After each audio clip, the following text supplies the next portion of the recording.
to providing more, much more. The first signs of his peculiar genius began to appear and make themselves felt. What the masses needed, he thought, were not only ideas, a few simple ideas, that is, that he could ceaselessly hammer through their skulls, but symbols that would win their faith, pageantry and color that would arouse them, and acts of violence and terror which, if successful, would attract adherents. Were not most Germans drawn to the strong, and give them a sense of power over the weak?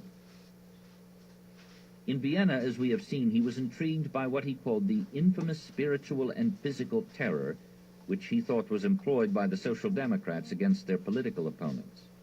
Now he turned it to good purpose in his own anti-socialist party. At first, ex-servicemen were assigned to the meetings to silence hecklers and, if necessary, toss them out.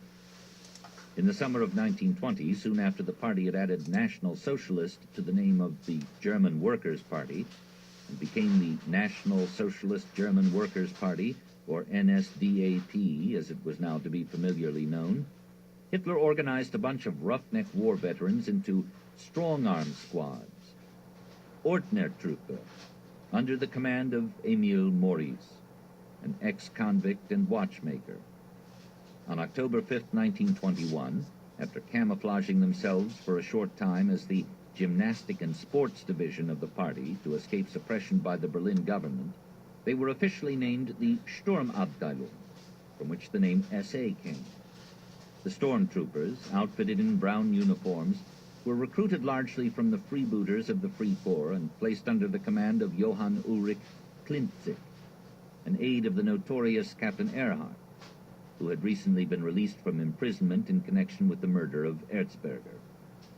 These uniformed rowdies, not content to keep order at Nazi meetings, soon took to breaking up those of the other parties.